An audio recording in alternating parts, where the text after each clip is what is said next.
कित्येक लढाया लढून कित्येक बलिदानी देऊन त्यांची आहुती वाहून शेवटी अखेरीस हे स्वातंत्र्य आपल्या पदरी पडले।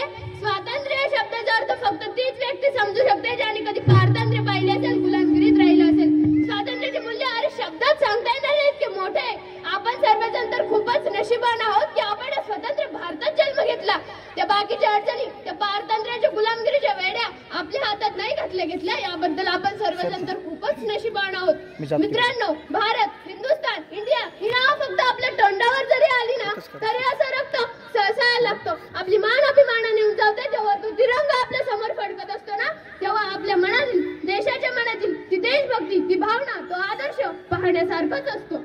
किसने खूब कहा है कि हम अपनी जान के दुश्मन को भी अपनी जान कहते हैं, कि हम अपनी जान के दुश्मन को भी अपनी जान कहते हैं।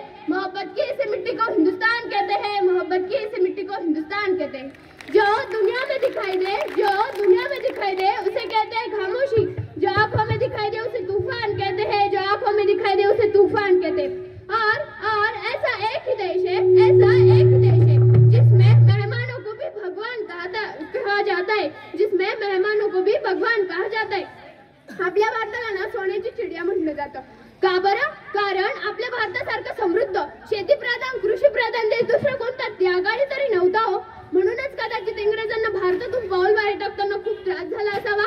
1857 चालू झालेला संग्राम, स्वातंत्र्य इंडिया शेवटी 15 ऑगस्ट 1947 रोजी शांत झाला। 26 जानेवारी 1950 ला आपला भारत देश प्रजासत्ताक झाला। किती छान ना? पण तुम्हाला माहितीये, जरी आपला भारत देश स्वतंत्र झाला असेल तर तो कोणापासून स्वतंत्र झाला?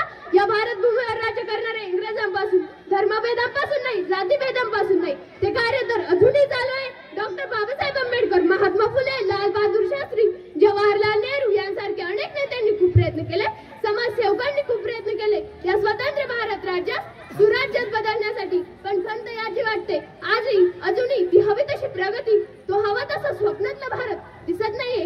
एक पूर्वी ना इनामापेक्षा इमान हा शब्द भारतीयांसाठी खूप महत्वाचा होता, पण आता भ्रष्टाचाराशी मैत्री करून इमानदारी विसरून गेलोय आपण। या सूर्याला, या भारताच्या सूर्याला गुन्हेगारीचं ग्रहण लागतंय। एवढंच नाही, पूर्वी पैका रुपया माहित होता, पण आता काळा पैसा माहिती। पण एक गोष्ट तर आहे ना की भारत स्वतंत्र झालाय, आपल्या हातात ही सत्ता आहे, भारतीयांच्या हातात ही सत्ता आहे। मग असं का होतं? 52 सेकंद राष्ट्रगीत म्हणल्याने कोणी राष्ट्रभक्त, राष्ट्रप्रेमी होत नाही ना। फक्त 26 जानेवारी 15 ऑगस्टला वंदे मातरम म्हणल्याने कोणी राष्ट्रभक्त होतं?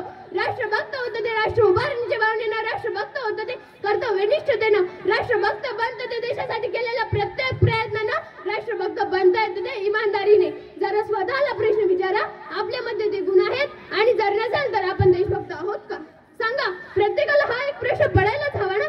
एक ते देशभक्त आहे जे महामारीच्या काळात कर्तव्यनिष्ठ राहतात, एक ते देशभक्त आहे जे गुलामगिरीच काय, गुन्हेगारी, कोणत्याही गुन्ह्यात फसू नये, झाडलेली जाळ वाढू नये म्हणून दिवस रात्र प्रयत्न करतात। आणि हो, आपल्या सगळ्यांसोबत उपस्थित, आपलं भविष्य उज्ज्वल करण्यासाठी कार्यरत असणारे शिक्षक हे देशभक्त आहे। मग विद्यार्थी मित्रांनो, यामध्ये आपला उल्लेख का बरं होत नाही? आपण कुठे कमी पडतोय?